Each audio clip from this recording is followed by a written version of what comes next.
Poor single mother with her last dime cries, "It's all I have, I need the medicine, please." The billionaire overhears and does something unbelievable. The fluorescent lights of the pharmacy hummed, casting a cold, impersonal glow over the perfectly organized aisles. Outside, a fine, chilly autumn rain was turning the city lights into blurs. Miles just needed a bottle of vitamins, a quick, anonymous stop on his way to the quiet of his apartment. It was supposed to be an insignificant moment on an ordinary day. But as he approached the counter, the insignificance of the moment shattered. There was a woman there, and she wasn't alone. In her arms, she held a small child, a girl of about 5 or 6, wrapped in a thin, faded blanket. The girl's hair was a pale blonde, and her face, resting on her mother's shoulder, had the sickly pallor of a fever. Her eyes were closed, but her breathing was an audible wheeze. The mother, also blonde, and was crying. It wasn't a loud or dramatic cry, it was a silent agony. Tears streamed down her tired face as she tried, unsuccessfully, to keep her voice steady with the pharmacist. Her shoulders trembled under a worn-out coat, and she clutched her daughter to her as if the embrace itself could heal her. On the counter, between her and the pharmacist, were 2 boxes of medicine, a children's fever reducer and a cough syrup. "Please, there has to be a way," the woman was saying, her voice broken by a sob she tried to disguise as a cough. "Look at her, she's burning up." The pharmacist, a young man who looked overwhelmed by the weight of the situation, glanced at the child and then at his computer screen. "Ma'am, the total is $26. I've already used the generic versions wherever possible." $26. For Miles, the price of a casual lunch. For the woman in front of him, it seemed to be an insurmountable wall. "I don't have that," she whispered, and the tears came faster. The little girl in her arms stirred and let out a faint, deep cough that echoed in the store's silence. The sound was like a stab, a physical and audible reminder of the situation's urgency. The mother rocked her gently, her face contorted with pain. "Shh, my love. Mommy's here. It's going to be okay." The words were a lie, and everyone there knew it. Miles stood where he was, frozen in the aisle, feeling like a voyeur to a private tragedy. He should turn around, give them privacy, pretend he hadn't seen, but he couldn't move. He was trapped by the image of this small family falling apart under the cold pharmacy lights. "Can I just take one?" the woman asked, her voice trembling with humiliation. "Which one? The one for the fever or the syrup? Which one would help her more?" The question was so brutal, so unfair, that the pharmacist looked away. "I can't make that decision for you, ma'am. The doctor prescribed both." That answer, though logical, was the final blow. The woman seemed to wilt. With her free hand, she opened her purse and emptied its contents onto the counter. A few crumpled bills and a handful of coins. It was the sound of defeat. "Count it, please," she asked, her voice barely audible. She turned her face toward her daughter, hiding her eyes so the little girl wouldn't see her cry. As the pharmacist counted the money with awkward slowness, the girl opened her eyes. They were a light blue, but they were glassy and unfocused from the fever. She looked at the strange surroundings, then at her mother. "Mommy," she called, her voice hoarse and weak. "I'm here, Angel." "Close your eyes, rest," the mother said, forcing a calm tone that wouldn't fool anyone.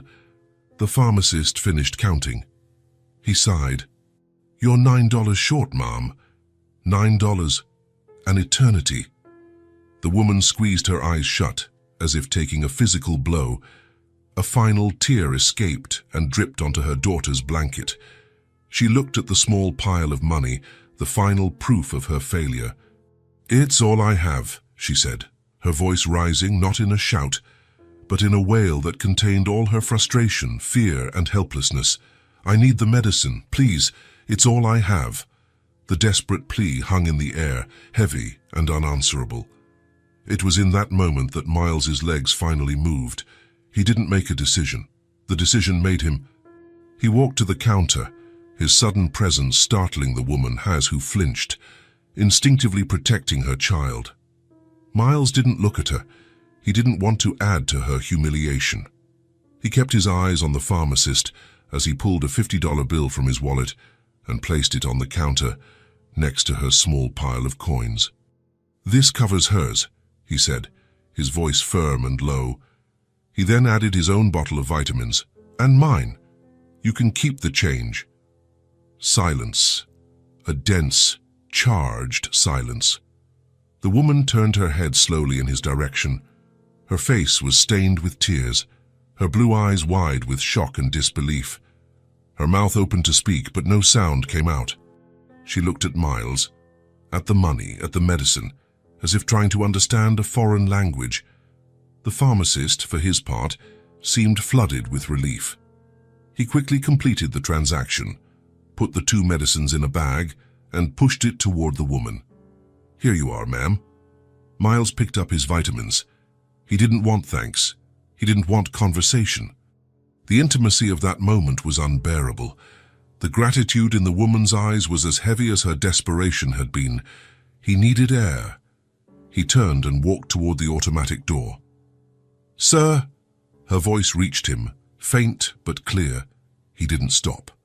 The door slid open and the cold, damp night air hit him, a welcome rush of reality. He crossed the wet parking lot, each step quick and determined, as if fleeing the scene of a crime. The crime of indifference he had almost committed. Inside his car, he sat for a long moment, the engine off, listening only to the steady rhythm of the rain. The image was seared into his mind with painful clarity. The girl's sick face, the sound of her cough, the mother's flooded eyes. He hadn't just witnessed poverty. He had looked into the eyes of a parent's most primal fear, the inability to protect their own child. Her cry, "It's all I have," wasn't about money. It was about the limit of her strength, the end of her options. He started the car, the engine's sound filling the silence. As he drove away, the brightly lit pharmacy shrinking in his rearview mirror, Miles knew, with a certainty that shook him to his core, that this had not been an isolated act. He hadn't just bought medicine for strangers, he had gotten involved. And the image of that sick little girl and that desperate mother was not something he could or would leave behind. Sleep didn't come for Miles that night. He tossed and turned in his large, empty bed, the Egyptian cotton sheets suddenly feeling rough and cold. Every time he closed his eyes, the scene from the pharmacy projected itself onto the darkness behind his eyelids. The glint of tears on a mother's face, the faint wheeze of a child's breath, the pathetic sound of insufficient coins being counted on a counter. He had fled the intimacy of the moment, but the image had followed him home, settling into his conscience like a ghost. The next day at work was a blur. Miles was the manager of a boutique hotel, a world of calm luxury and discreet efficiency. He dealt with the problems of wealthy clients, with marketing budgets, with the flawless logistics that maintained the facade of perfection. But that day it all seemed trivial, absurd. As he discussed the new wine list for the hotel restaurant, his mind wandered. Were they okay? Had the medicine worked? Did they have food at home? The urge to do more was like an itch under his skin. It was illogical. It was invasive. It was none of his business. He had done his part, an anonymous act of charity. The book was closed, but his heart refused to agree. The connection he had felt, however brief, seemed like a loose thread, and the thought of leaving it dangling in the wind deeply disturbed him. By late afternoon, he gave in. The internal struggle was over, and only one certainty remained. He had to know. He drove back to the same pharmacy. The fluorescent lights were the same. The antiseptic smell was the same, but Miles felt like a different person from the one who had entered the night before. To his luck, the same young pharmacist was at the register, organizing some products. Miles approached, his heart beating a little faster. "Excuse me," he began, his voice lower than intended. The pharmacist recognized him immediately. A flicker of understanding crossed his eyes. "Can I help you?" "I was here last night," Miles said, feeling strangely exposed. "The woman with the sick daughter. I helped pay for the medicine. I remember, the young man said, now fully focused on him. A tough situation. Exactly. And I can't stop thinking about it, Miles confessed. I know this is going to sound strange, and I completely understand if the answer is no, but I need to know if they're okay. I'd like to help more, maybe bring them some groceries, but I have no way of finding her. I don't know her name or where she lives. Miles paused, expecting the refusal. He was asking an employee to violate every privacy policy imaginable. The pharmacist's face closed off as expected. Sir, I'm very sorry, but I can't disclose customer information. It's against company policy. I'd be fired. I understand, totally, Miles said, but he wasn't ready to give up. He leaned slightly over the counter, lowering his voice. Look, I'm not some creep. You saw me last night. That little girl was very sick. Her mother was at her breaking point. I'm not asking for her phone number or her social security number, just an address. I'll leave a box of food at her door and walk away. No one will ever know it was you. The pharmacist hesitated. He glanced over his shoulder into the empty back of the store. The memory of the previous night's scene was clearly strong. He had been a witness too. I really shouldn't, he whispered, the conflict plain on his face. Please, Miles urged, with a sincerity that surprised himself. I just think of the little girl. The mention of the child was what broke the young man's resistance. With a sigh of resignation, he turned to the computer. His fingers typed for a few seconds. He grabbed a notepad and a pen, jotted something down quickly, and tore off the sheet. He folded it and pushed it across the counter toward Miles. She filled out a customer card for a discount a long time ago, he said, not looking at Miles. You didn't get this from me. It was just sitting here on the counter, and you picked it up. Understood? Understood, Miles said, taking the paper. Thank you, truly. He turned and left before the young man could change his mind. In the car, Miles unfolded the paper. On it, a name and an address, Claire Lowell, followed by an address in a neighborhood on the other side of the city, an area he only knew from passing through, known for its old apartment buildings and cheap rent. After a quick stop at the supermarket, where he filled a cart with practical items, soup, bread, fruit, juice, pasta, and on impulse, a small brown teddy bear, Miles drove to the address on the note. As familiar neighborhoods gave way to narrower streets and more worn-down buildings, he felt his comfort zone slipping away. His car, a clean, quiet German sedan, looked like an alien spaceship in this environment. He felt like an intruder, a tourist of poverty. Doubt assailed him. What the hell was he doing? Was this kindness or an arrogant invasion? He found the building, a 3-story brick structure with window frames that needed painting. He parked on the street, grabbed the grocery bags and the bear, and went inside. The hallway smelled of dust and old cooking. Claire's apartment was 2B. Standing in front of the scratched wooden door, he took a deep breath. All his momentum seemed to have evaporated, leaving only nervousness behind. He raised his hand and knocked 3 light taps. It took a minute. He heard the sound of a chain being drawn and the door opened. Just a crack. A light blue eye, wary and exhausted, peered out at him. It was her. Yes, Claire said, her voice hoarse. Hello, Miles said, feeling like a complete idiot. Sorry to bother you. I'm the man from the pharmacy, from last night. Recognition flashed in her eyes, immediately followed by a wave of alarm and defensiveness. The door, instead of opening wider, nearly closed. What do you want? I have no way to pay you back, if that's why you're here. Her assumption struck him. It was what she expected from the world. That kindness always came with a bill. No, not at all, he said quickly, holding up the bags like a peace offering. I don't want anything, I was worried. I brought some things, for you and your daughter. She looked at the bags, then back at his face. The suspicion was still there, a high, solid wall. She said nothing. The silence stretched, and Miles was about to apologize and leave the things at her door when a coughing fit came from inside the apartment. It was a child's cough, dry and persistent. The sound broke the stalemate. Claire's face softened with concern, and the wall of her suspicion cracked. With a resigned sigh, she undid the chain and opened the door. "Come in," she said, without enthusiasm, but just for a minute. The apartment was small, almost Spartan. The few pieces of furniture were old and worn, but the place was impeccably clean. In one corner of the living room, an empty space on the wall and lighter marks on the floor indicated where something large, like a bookshelf, used to be. In the living room, which was basically the entire apartment, the girl from yesterday was lying on the sofa, covered with the same blanket. Lucy, she looked small and frail, her face still pale, but her breathing seemed a little less labored. "Take those to the kitchen," Claire instructed, pointing to a small counter. Miles obeyed, feeling large and clumsy in the tight space. He placed the bags on the counter and took out the teddy bear. Claire watched him with her arms crossed, a protective barrier.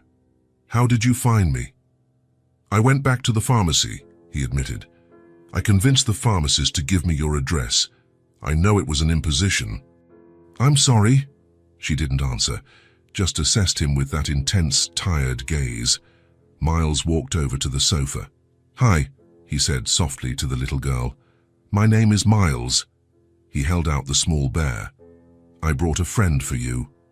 Lucy, who had been watching him with large, serious eyes, glanced at her mother first. Claire gave an almost imperceptible nod. The little girl then reached out a small hand and took the bear, hugging it to her chest. A tiny ghost of a smile appeared on her lips.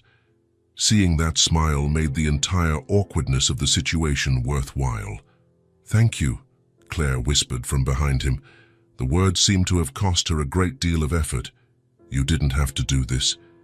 "Any of this?" "I know," Miles said, turning to her. "How is she?"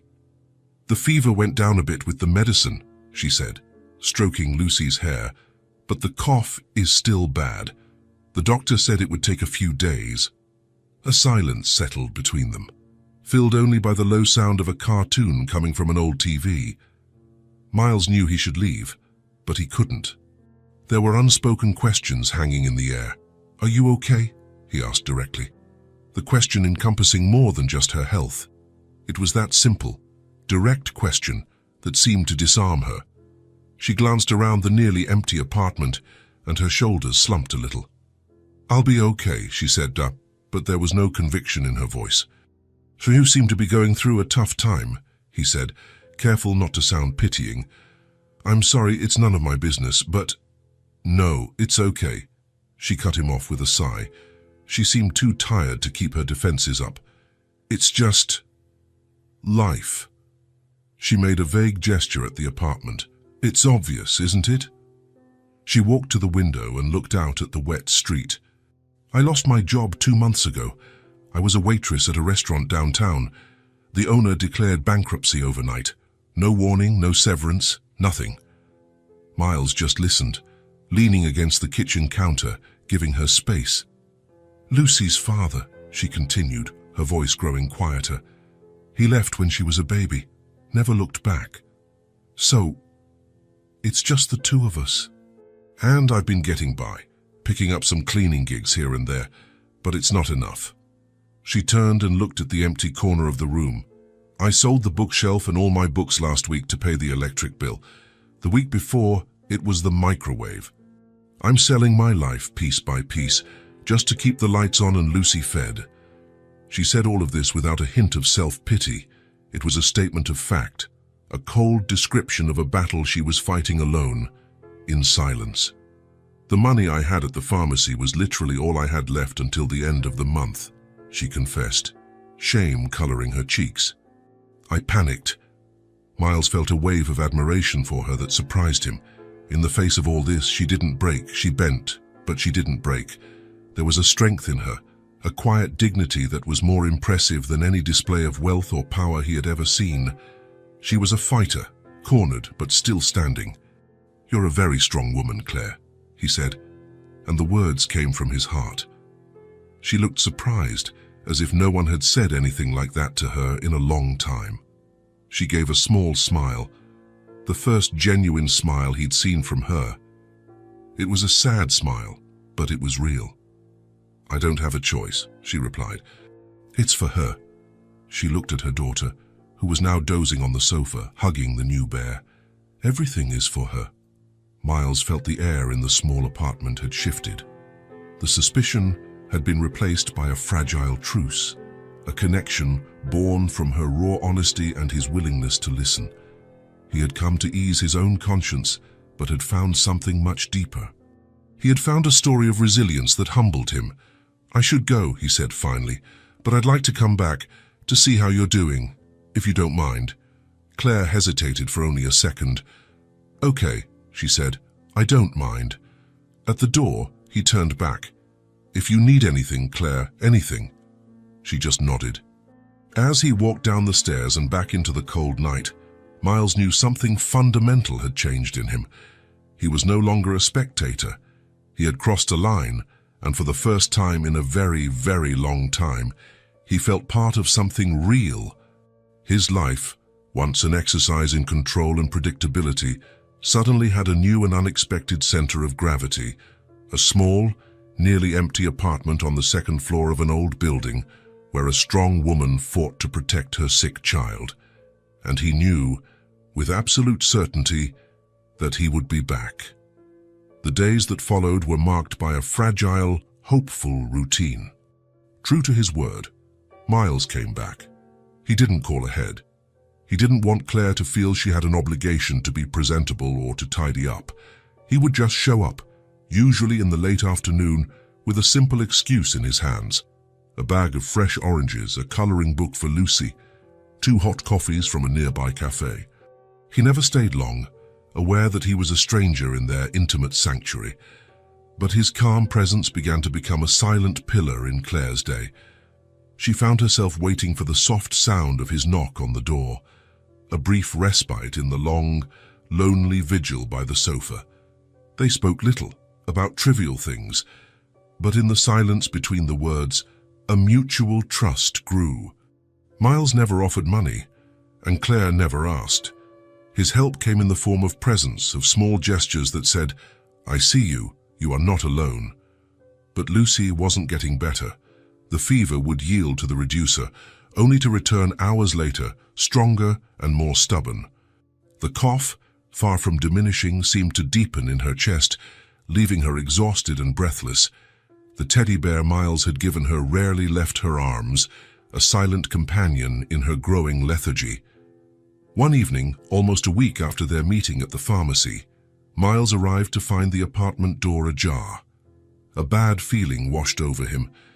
He knocked lightly and entered, calling Claire's name. He found her in the small living room, kneeling beside the sofa. She was dabbing a damp cloth on Lucy's forehead, her face etched with a panic he had never seen before.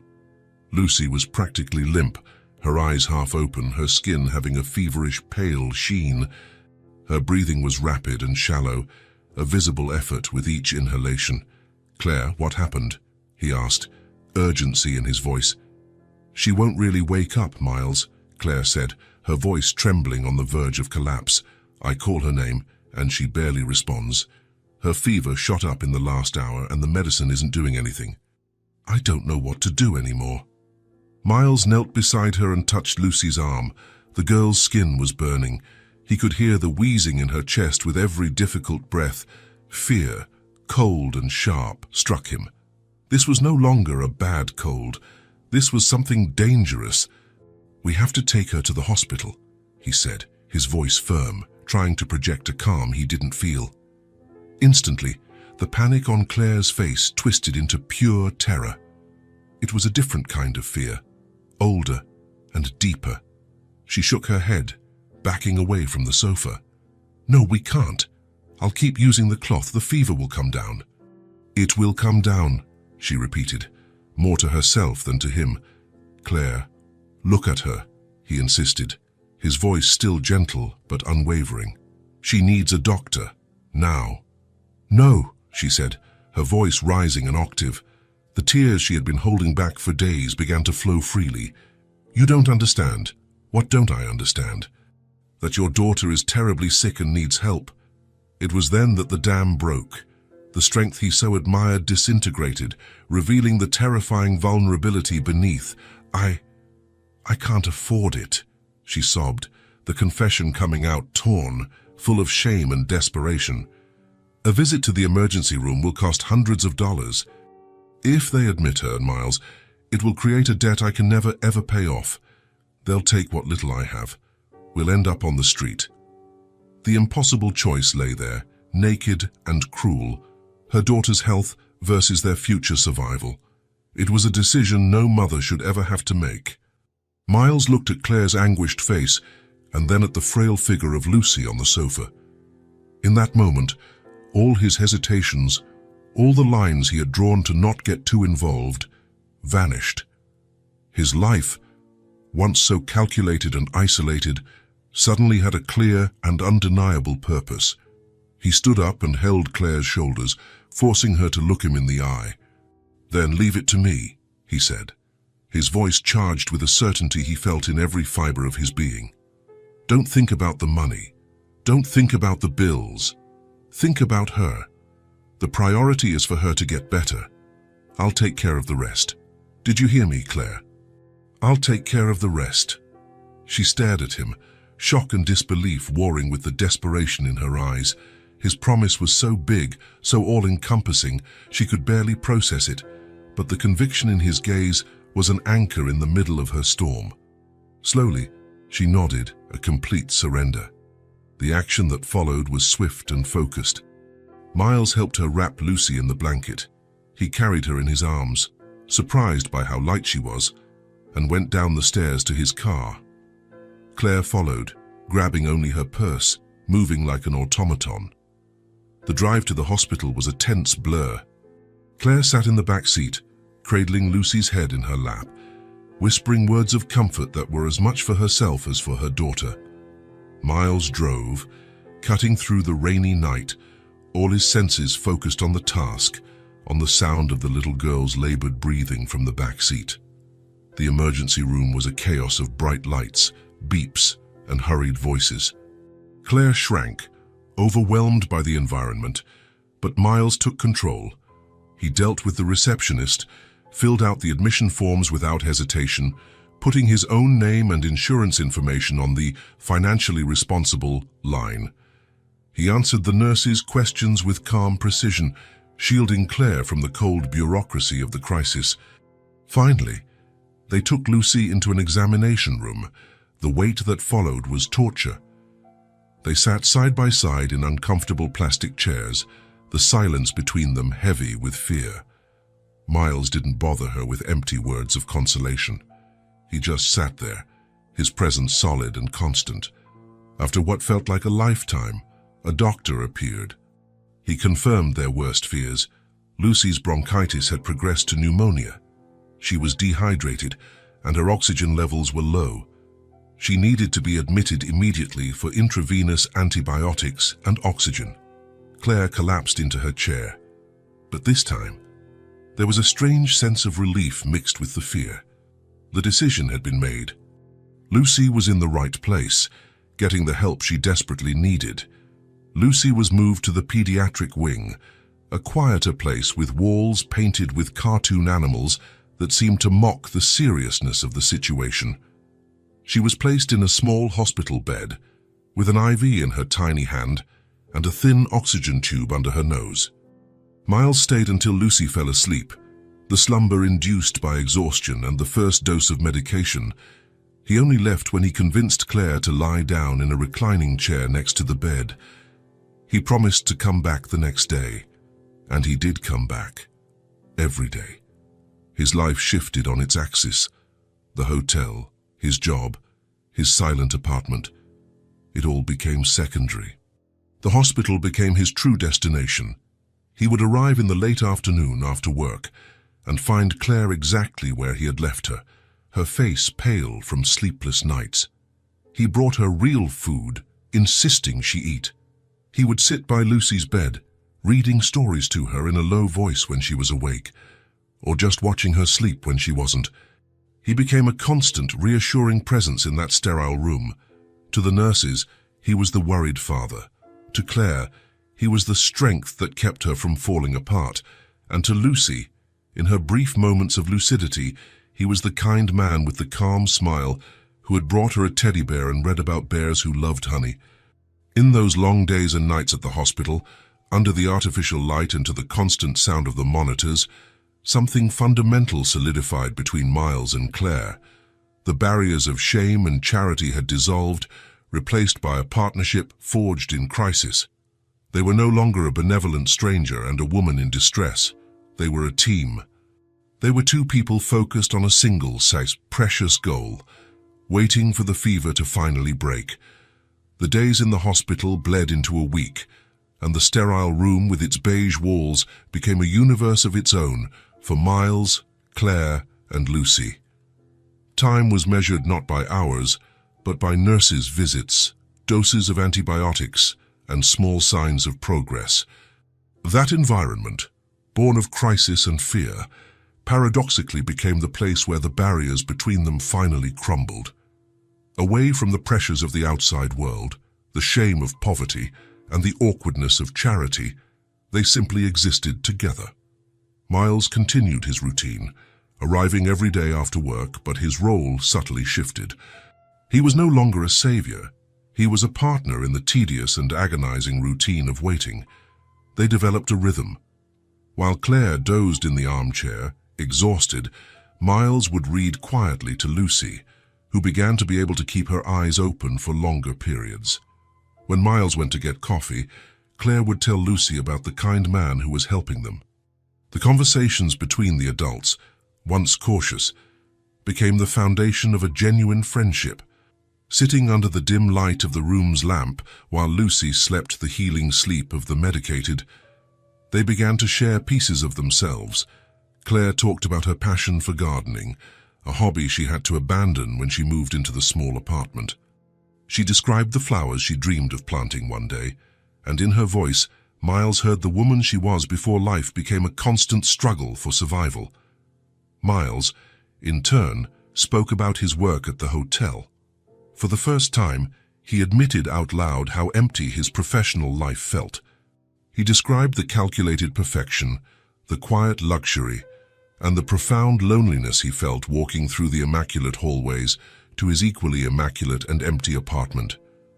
He spoke of how, for years, he had confused success with happiness. "I had everything money could buy," he confided in her one particularly long night, "but I had nothing that truly mattered."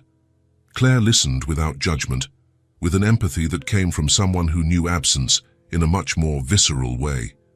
In that hospital room, they were just two lonely people who had found an unexpected safe harbor in each other.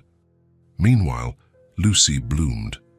The first sign was when she asked for strawberry jello, the first time she had shown a desire for anything in over a week. Then came the first genuine smile, when Miles made a funny voice while reading about a talking frog. The peak was when she sat up in bed on her own and challenged Miles to a game of tic-tac-toe on a napkin, beating him soundly. Each small victory was a silent celebration for the two adults watching her, a shared wave of relief that bound them even closer. The day of her discharge arrived suddenly. The doctor, a woman with a warm smile, entered the room with a clipboard and an air of good news. She listened to Lucy's chest, checked her vitals, and declared with professional satisfaction that the pneumonia was cured. "She's a tough little girl," the doctor said, smiling at Claire. "Her lungs are clear. She can go home today." The joy that flooded the room was blinding. Claire hugged Lucy tightly, the tears she shed this time being tears of pure relief. Miles stood by, feeling a weight lifted from his shoulders, a weight he hadn't even realized he was carrying so intensely. He paid the hospital bill at the administration office, an astronomical sum that he signed for without blinking. It was the best money he had ever spent in his life. As Claire dressed Lucy in clean clothes that Miles had brought, the energy in the room was electric. Freedom was just a few steps away. Lucy, sensing the shift, was practically bouncing on the hospital bed, her recovered energy seeming like a small miracle. It was Miles who asked the question that would change the course of the day. He looked at Lucy's radiant face, a face that, a week ago, was pale and feverish, and felt an overwhelming need to mark this moment, to transform it from the end of a nightmare into the beginning of something wonderful. "Where do you want to go to celebrate?" he asked her with a smile. Lucy stopped bouncing, her blue eyes widening with the possibility. Celebrate. The idea was new and exciting. Her lips broke into a huge smile, showing the gap from a lost baby tooth. "An amusement park," she answered, her voice full of explosive joy. Claire laughed, a genuine, free sound that Miles realized he had never heard before. "Oh, sweetie, I don't know. Maybe we should go home and rest." But Miles saw the longing in Lucy's eyes and the tired but hopeful hesitation in Claire's. "I think that's an excellent idea," he said, sealing their fate. "Rest can wait. Life can't." An hour later, they were in a completely different world. The sterile hospital air was replaced by the sweet smell of cotton candy and popcorn. The tense silence gave way to a cacophony of carousel music, joyful screams, and the clatter of rides. For Lucy, it was paradise. For Claire, it was a dream. For Miles, it was a revelation. Lucy, with an energy that seemed boundless, ran from one attraction to another, her teddy bear held firmly under her arm. She pointed. She laughed, mesmerized by the colors and sounds.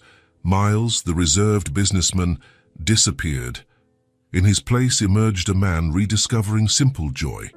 He got on the carousel with Lucy, waving to Claire with every turn.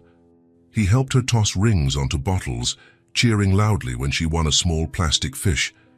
He spun in the teacups until he was dizzy, the sound of Lucy's laughter being the best music he had ever heard. He was completely present, immersed in the moment, stripped of his armor of seriousness. Claire, for her part, watched.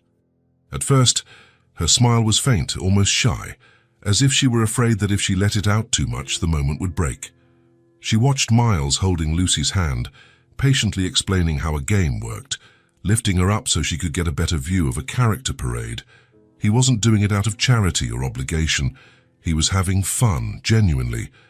There was a naturalness to his gestures, a tenderness in his gaze toward the little girl, that filled Claire's heart with a warm, overwhelming emotion she didn't dare to name.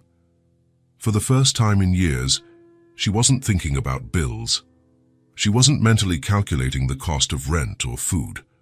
The chronic anxiety that lived on her shoulders had dissipated, leaving behind only the lightness of this perfect moment. She watched the man who had saved her daughter and the daughter who was her entire world, and the two of them laughed together under the park's colorful lights.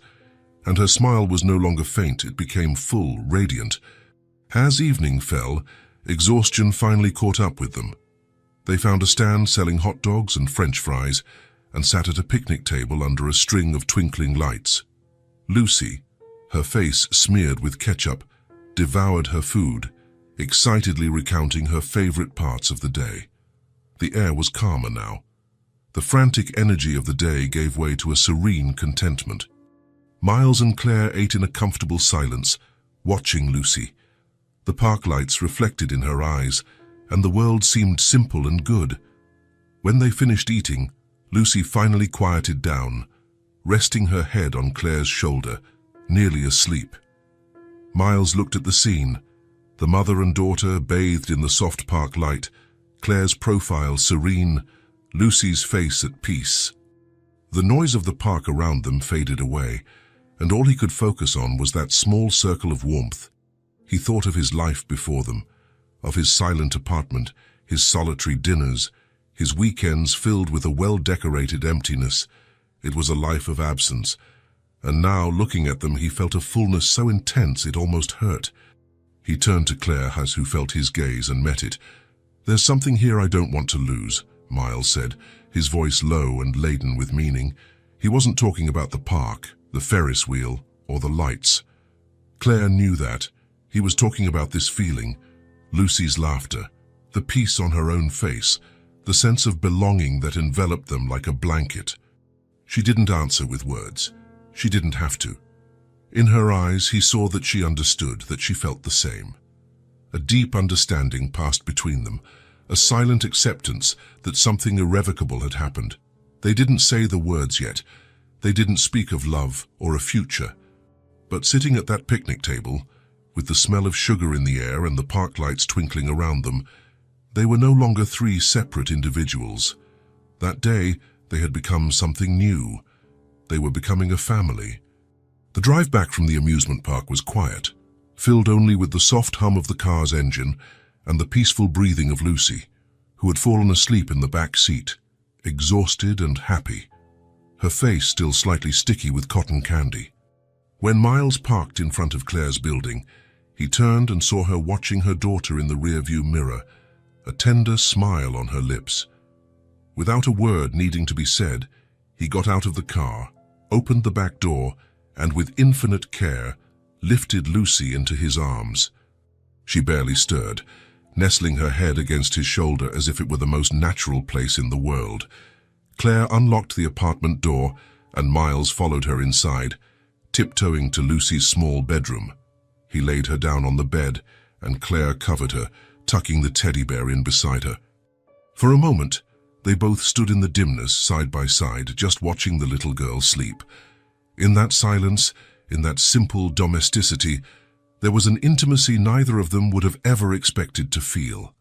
As they left the room and gently closed the door, Claire turned to him in the dimly lit living room. The magical day was over, leaving behind a good kind of tired and a quietness charged with unspoken emotions. "You don't have to rush off," she said, her voice little more than a whisper.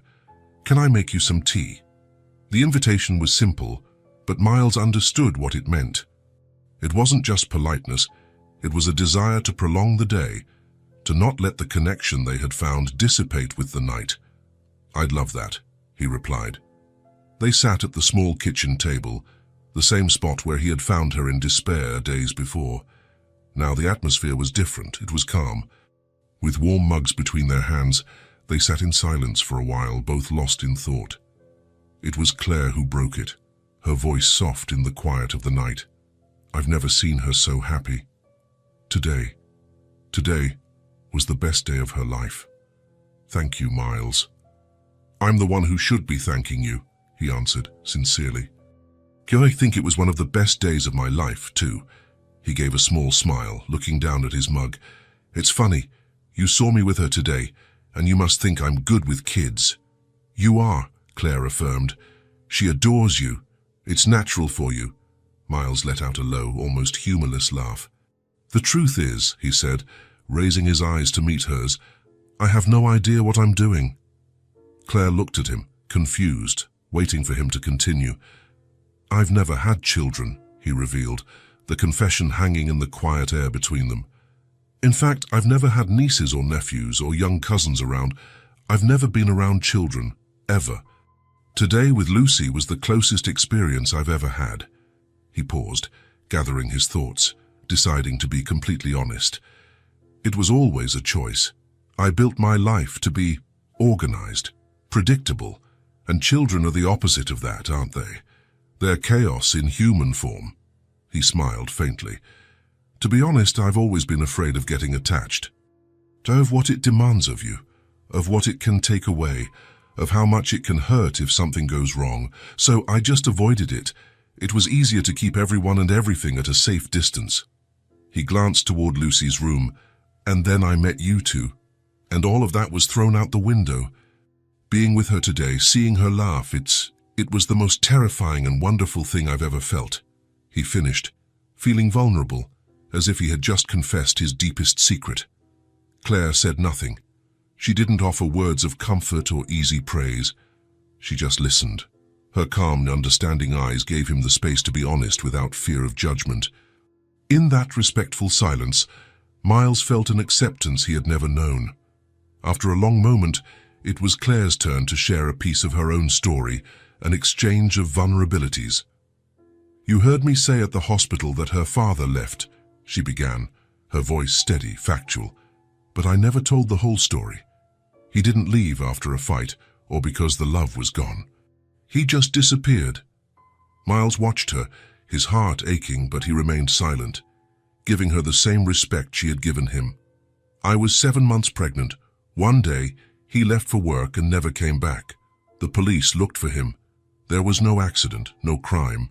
He simply packed the bags he kept at work and vanished. He left everything behind, including us. She said it without tears, without anger. It was an old scar, its sharp pain having long since transformed into a permanent part of who she was. There was no victimhood in her tone. There was only the truth. For the first few months, I didn't think I was going to make it, she admitted, looking at her own hands around the mug. The fear was paralyzing. I was alone, broke, and about to bring a life into the world. But then, she was born. And I held her in my arms, and I looked at that tiny little face that depended entirely on me. And the fear didn't disappear, but it got smaller, smaller than the love I felt. I realized I didn't have time to feel like a victim. I only had time to be her mother. The simplicity and strength of her statement filled the small space. Miles looked at this woman, at the quiet dignity with which she carried her story, and the admiration he felt for her deepened into something far more reverent. He had been afraid to get attached, while she had been forced to be the sole pillar for another life. He didn't say, "I'm sorry." Her story didn't ask for pity. Instead, he said the only thing that mattered: "You've done an incredible job." A small smile touched Claire's lips. I just did what needed to be done. In that moment, in the quiet of the night, with a child sleeping in the other room, something fundamentally changed between them. The secrets they shared weren't about weaknesses, but about the truths that had shaped them. He, the man who feared love and attachment, and she, the woman who was abandoned by it and yet turned it into her greatest strength. They were no longer the benefactor and the one in need. They were just two souls who had shown each other their deepest scars and had not flinched. An intimate bond, woven not with threads of passion, but with the stronger threads of trust and mutual understanding, was born there, in that small kitchen. A bond that said, from that moment on, neither of them would have to carry their burdens alone. The intimacy born in the quiet of that night became the new foundation upon which their lives began to be rebuilt. Miles's presence, once an extraordinary event, became a welcome and natural part of the fabric of their days.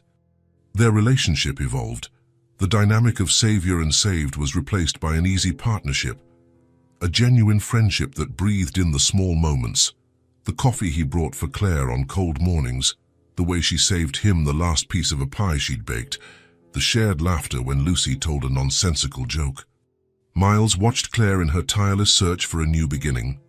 He saw her, at the end of exhausting days caring for Lucy and the house, sit at the table with the newspaper, determination etched on her face as she circled ads. They were always the same jobs: supermarket cashiers, cleaners, fast food workers, positions that demanded much and paid little, that offered no future and no dignity. One afternoon he arrived to find her coming home, her shoulders slumped in defeat. She had gone to an interview at a roadside diner. "The manager barely looked at me," she recounted, her voice devoid of emotion. "He glanced at my resume, saw the gap from the last few months, and asked if I had trouble holding down a job. I tried to explain about Lucy, but he wasn't interested. There were 10 other people waiting for the same position." Hearing that lit a flame of indignation and purpose in Miles. He saw her resilience, her intelligence, and her grace. The world saw only a flawed resume.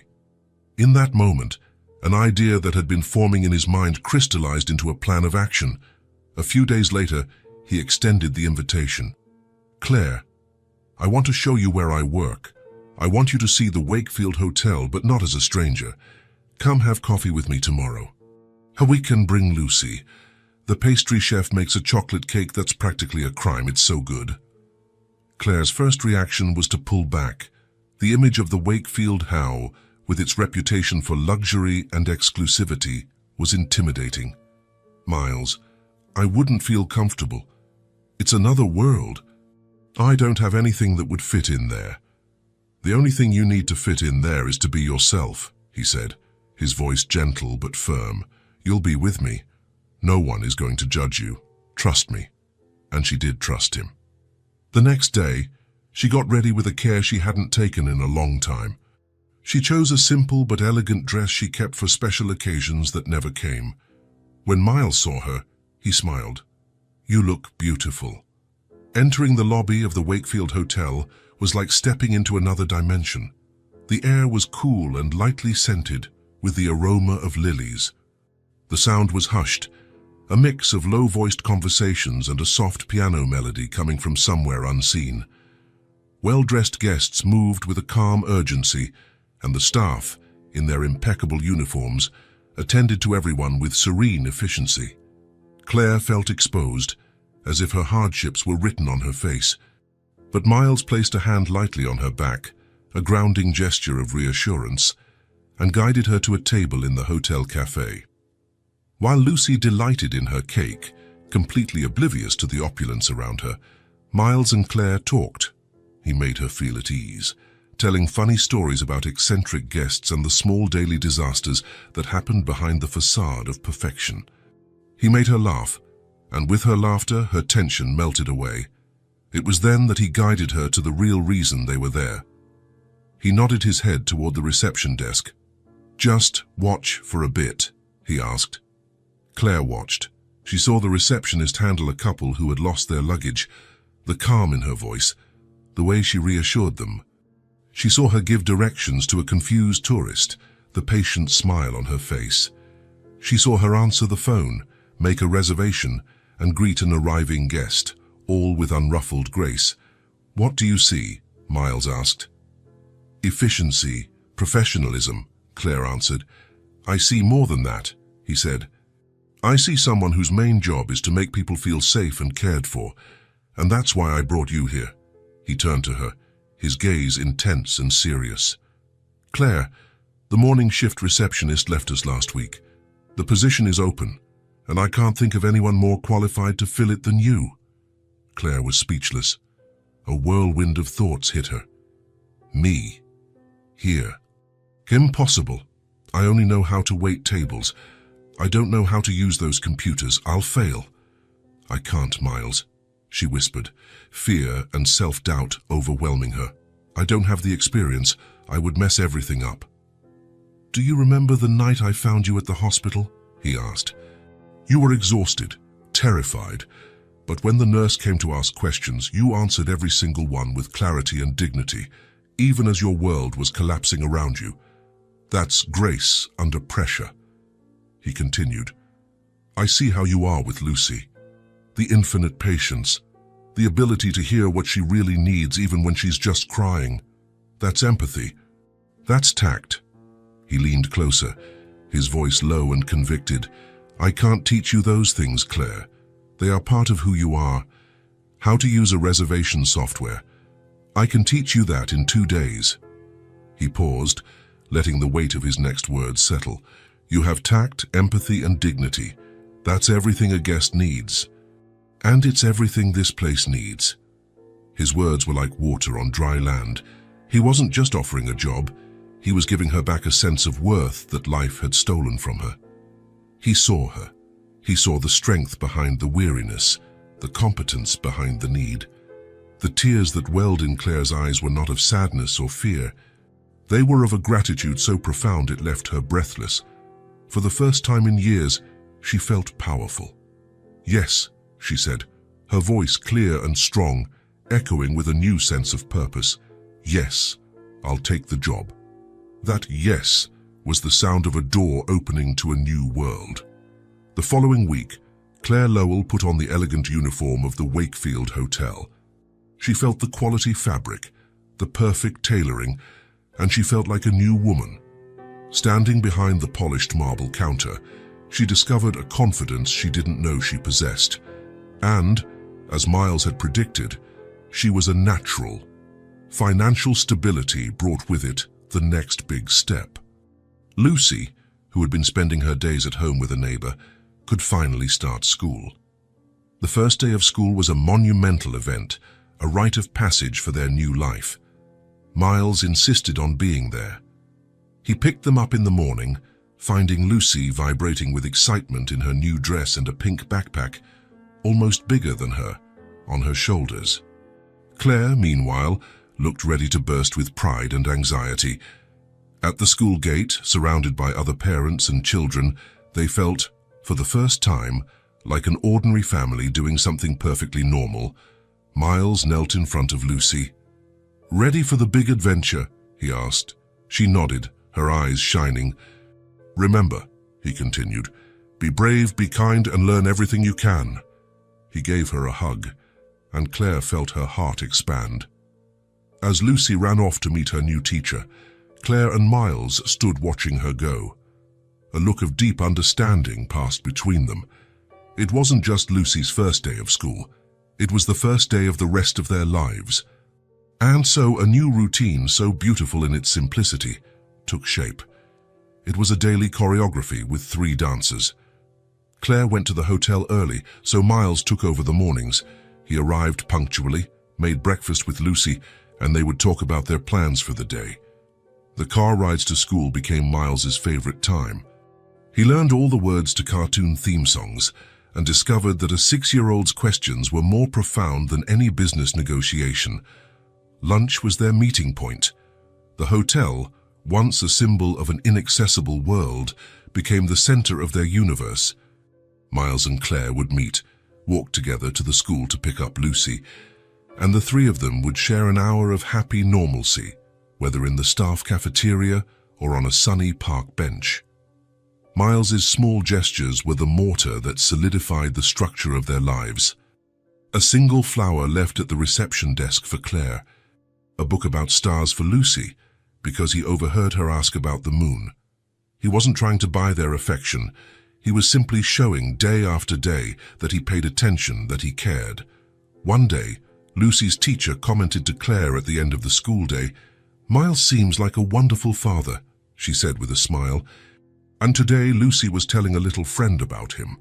The friend asked if he was her dad, and Lucy thought for a moment and said, "No, he's my everyday friend."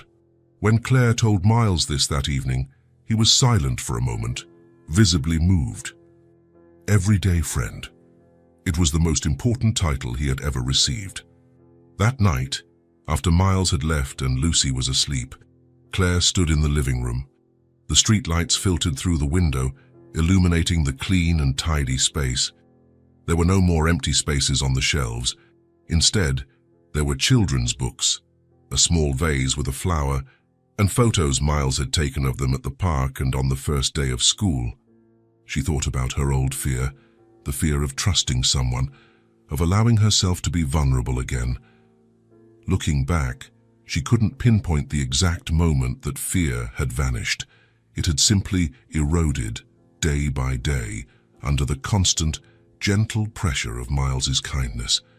Trusting him was no longer a leap of faith. It was her natural state.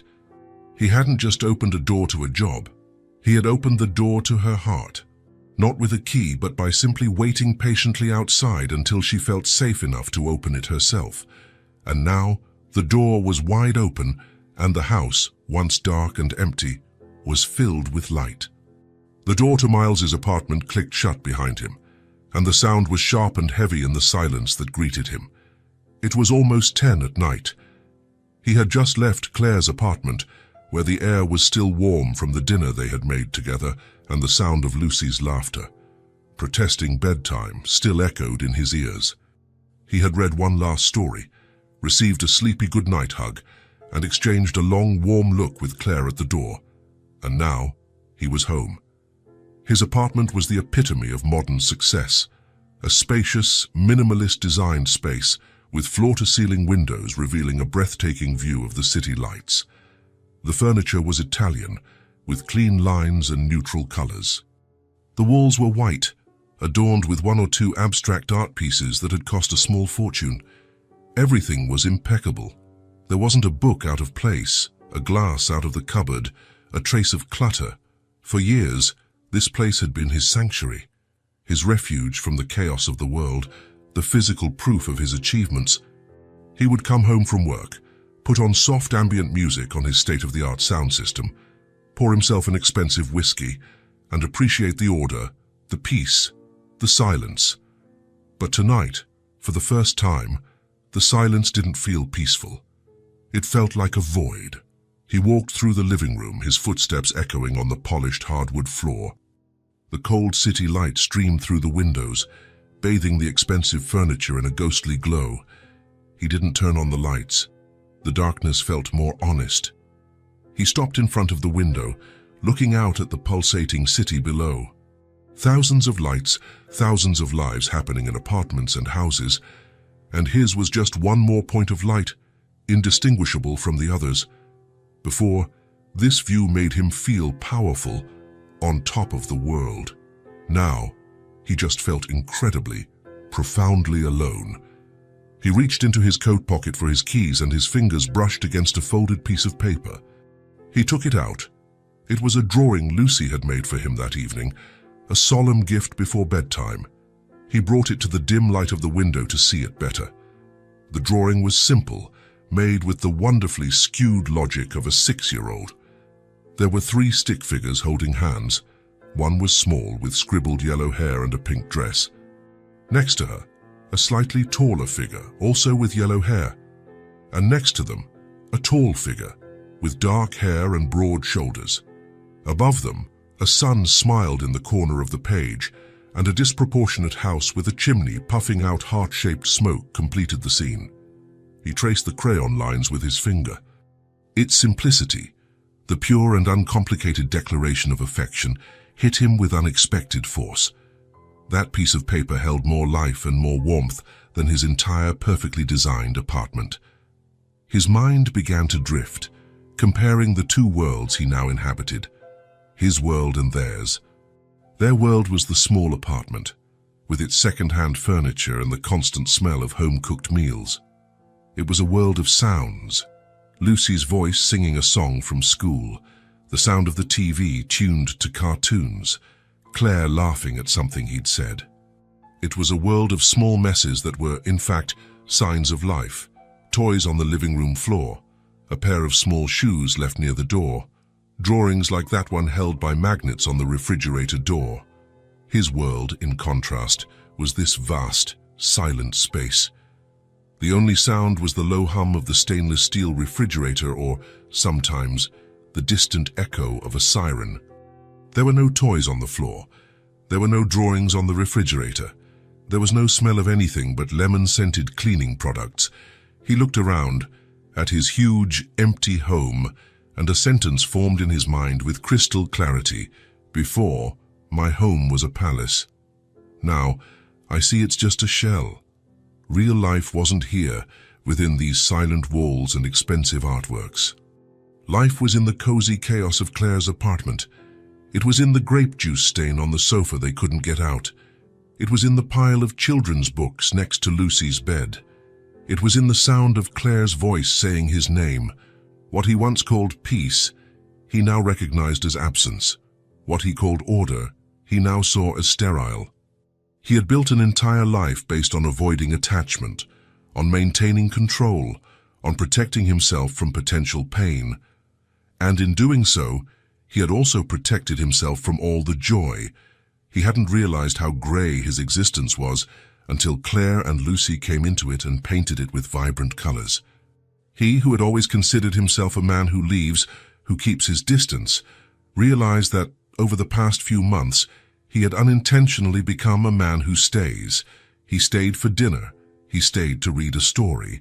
He stayed to hear about Claire's day. And every time he stayed, the thought of coming back home to this silence became a little harder. That night, the difficulty became a physical pain, a tightness in his chest. He looked again at the drawing in his hand, at the 3 stick figures holding hands under a smiling sun. It wasn't just a drawing, it was an invitation. It was a picture of what could be. He walked to his immaculate kitchen and opened a drawer. He took out a small magnet that had come with a delivery service months ago and had never been used. He went to his brushed steel refrigerator, a gray and silent monolith, and stuck Lucy's drawing right in the middle of the door. The splash of vibrant color and childish love seemed to scream against the appliance's cold perfection. It was the first truly personal touch in that house. Miles stepped back and looked at the drawing. Then he looked around at the silence that enveloped him, a silence that now sounded like loneliness. And there, standing in the middle of his huge and empty home, lit only by the distant city lights, Miles realized with a certainty that shook him to his soul. He didn't want to come back to the silence anymore. He no longer wanted to be a visitor in their world. He wanted their world to be his. The night had deepened, wrapping the small apartment in a bubble of tranquility.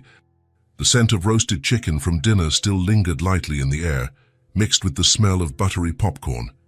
In the living room, the only light came from the screen of the old television, which cast dancing colors on the faces of the three of them, huddled on the small sofa. They were watching an animated movie about a lonely robot who finds a friend. It was Lucy's favorite film. Claire was at one end, Miles at the other, and Lucy was nestled in the middle, a warm treasure between them, wrapped in her favorite blanket. To anyone looking through the window, the image would be unmistakable, a family on a quiet Friday night. But Miles could barely focus on the movie. He was hyper-aware of every detail of the scene. The comforting weight of Lucy leaning against his arm, occasionally letting out a sleepy giggle at the robot's antics. The calm presence of Claire beside him, so close he could feel the warmth of her shoulder, the sound of their breathing, the glow of the screen in their eyes. He tried to memorize everything. His heart was pounding against his ribs, a steady drum of nervousness and anticipation. The decision he had made the night before, in his silent apartment, had seemed simple and clear in his solitude. But now, in their presence, it felt like the most monumental and risky thing he would ever do. Lucy's drawing was still on his refrigerator, a colorful manifesto of everything he wanted, and the words he needed to say were stuck in his throat, terrified of ruining the perfection of this moment. The movie reached its climax. The robot saved the day, the music swelled, and the credits began to roll, filling the room with a soft, triumphant melody. Lucy yawned, a long, satisfied yawn, and stretched. That was the best part. When they hugged, she said, her voice sleepy. Claire smiled. That's your favorite part every time, my love. She started to get up to collect the popcorn bowls. It's getting late. Time to get ready for bed. Just a little longer, Lucy pleaded, snuggling even closer to Miles. It was now. This was the moment.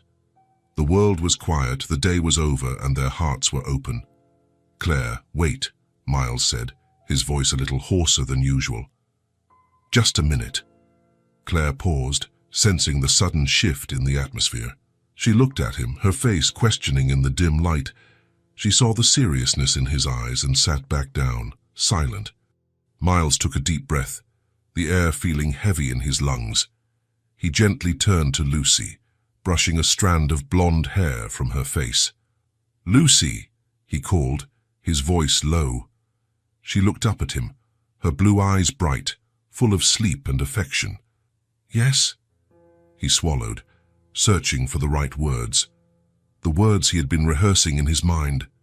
He wanted her to understand that this wasn't a whim, but the most important question of his life. "We have a lot of fun together, don't we? At the park, at school, watching movies." "Yes," she agreed with a smile. "You're my everyday friend." Her phrase nearly made him lose his courage. It was so sweet and perfect, but he had to go further. "And I love being your everyday friend," he said, his voice thick with emotion.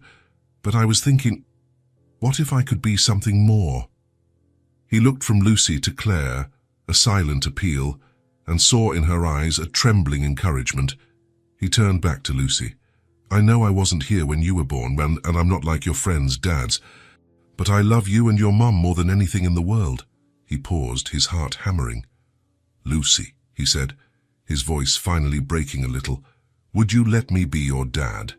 He hurried to add, wanting her to understand the depth of what he was offering. Not because of a piece of paper, but because of love. By choice. The silence that followed was the longest of Miles's life. Lucy just stared at him, her eyes wide. The sleepiness vanished completely from her face, replaced by an expression of utter astonishment, as if he had just told her the moon was made of cheese. She processed the words, her mouth slightly open. "Dad!" The words seemed to hang in the air between them, full of weight and magic. Finally, her voice came out, a whisper full of wonder. "Really? You're going to be my dad?" Miles felt tears sting his eyes. He could only nod, unable to speak. A slow, radiant smile, the brightest he had ever seen, began to spread across Lucy's face. It was a smile that seemed to come from a deep place, from a secret, guarded wish. "I always wanted someone to call Dad," she said, and then, with a little shriek of pure joy, she launched herself at him. Her small arms clamped around his neck with surprising strength, her head nestling into his shoulder. The hug wasn't gentle or shy.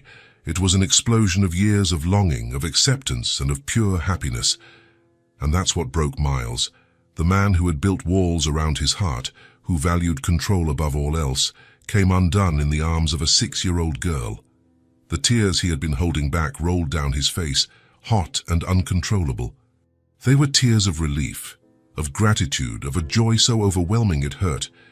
He hugged her back, burying his face in her hair, smelling childhood and home. He cried as he had never cried in his adult life, a silent, cleansing cry for all he had lost and for everything he had just gained. On the other side of the sofa, Claire watched, her hands over her mouth. Tears were streaming down her face too, but on her lips was a serene smile. She watched the man she loved and the daughter who was her world find each other in the most fundamental way possible. She didn't need to say anything. The love that filled that small room was as palpable as the air they breathed. The answer had already been given, not just by Lucy, but by the universe.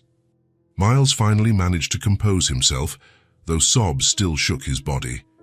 He pulled back a little to look at Lucy, who also had tears in her eyes, but they were happy tears. He wiped her face with his thumb, and then his own. Claire moved closer, sliding across the sofa, and wrapped them both in her arms, creating a circle of warmth. There were no more words, just the soft sound of 3 hearts beating as one. They were a family, not by blood, not by law, not by accident. They were a family by choice, and that was the strongest kind of all. The morning light filtering through the window of Claire's apartment seemed to carry a new quality, a softness that wasn't there before. The previous night had not been a dream. Miles's question, Lucy's answer, the hug that united the 3 of them, it was all real.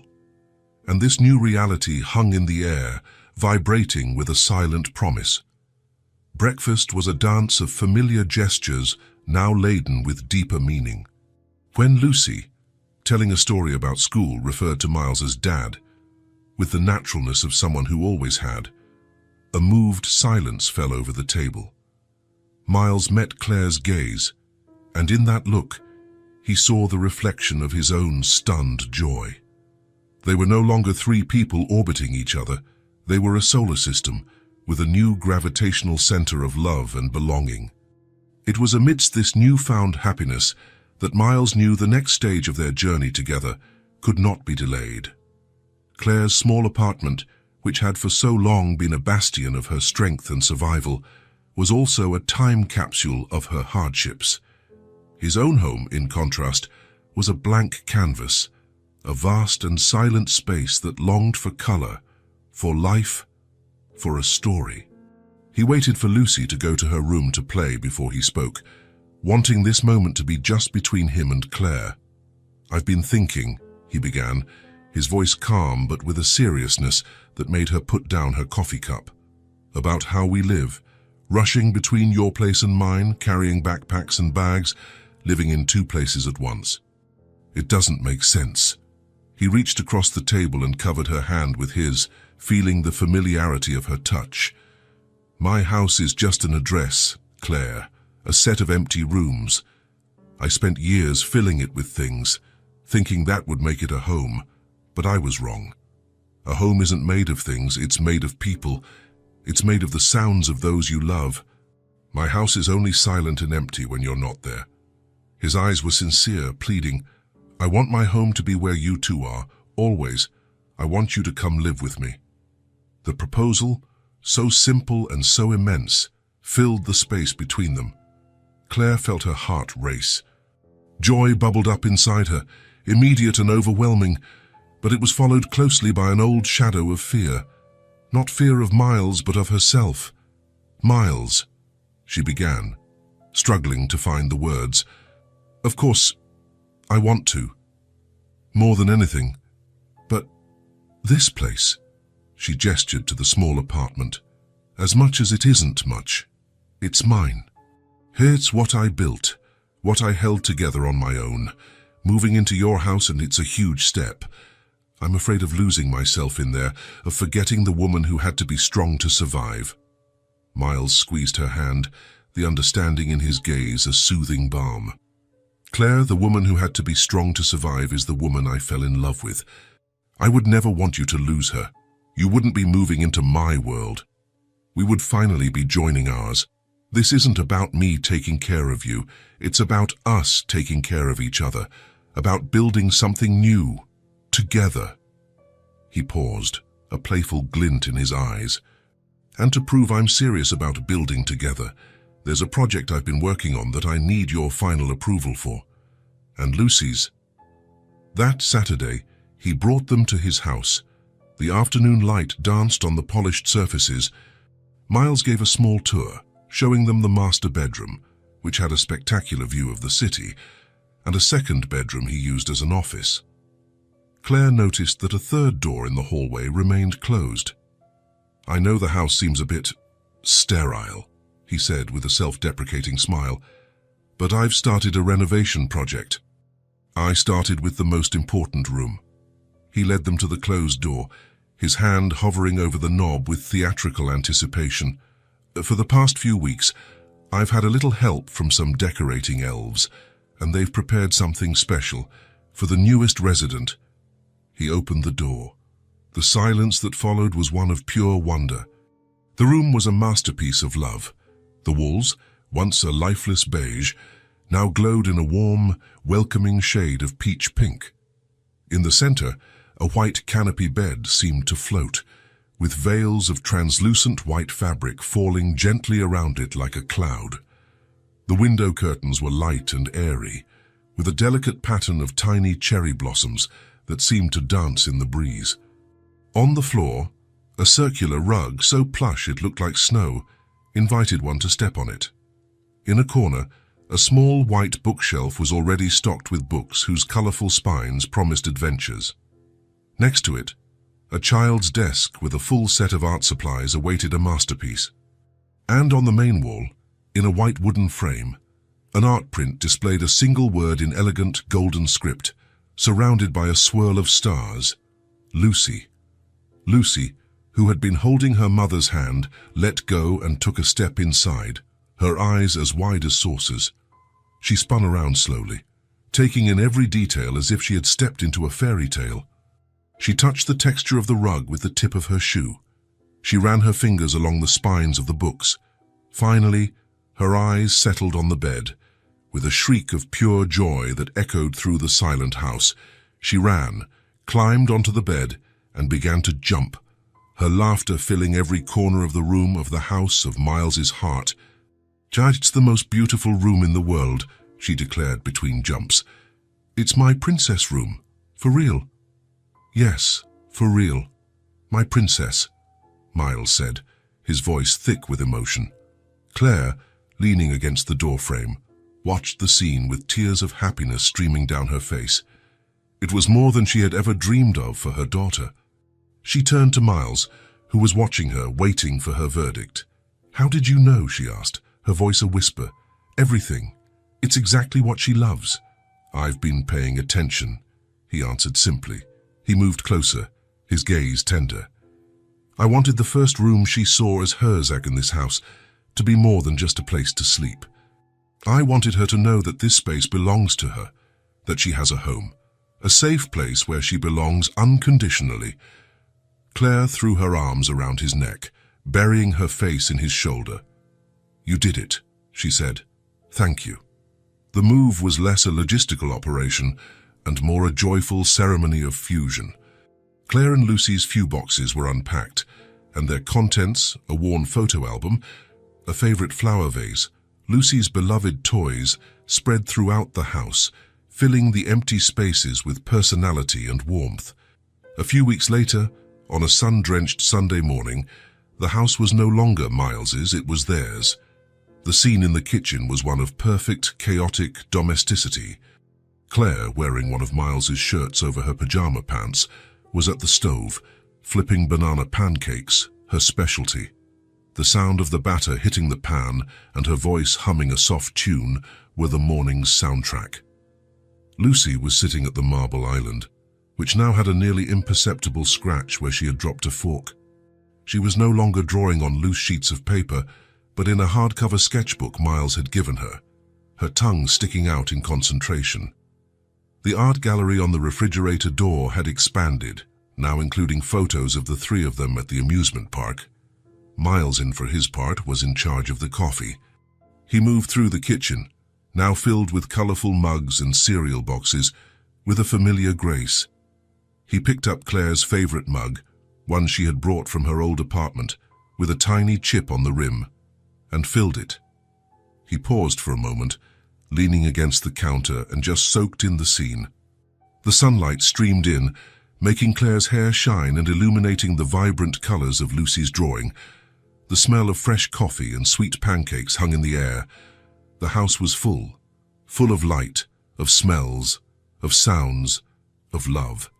He thought of the man he used to be, in this very spot, on Sunday mornings just like this one. The silence, the order, the loneliness he had mistaken for peace. He had a huge house, a successful career, money in the bank. He had everything society said a man should want. Claire turned, feeling his gaze. She smiled. "Is everything okay?" He smiled back, a genuine smile that came from a place of deep peace. He walked over to her, handed her the mug and wrapped an arm around her, kissing her temple. His gaze passed over her and landed on Lucy, who was now proudly showing off her drawing. "I used to have everything," he said, his voice low, the words meant for her as much as for himself. "But I didn't have this." His gaze swept the scene again, the woman he loved, the daughter who chose him, the life they were building in this very moment. "Now I have you." He hugged her tighter, feeling her relax against him. He took a deep breath, filling his lungs with the scent of his new life. "And that is all I need."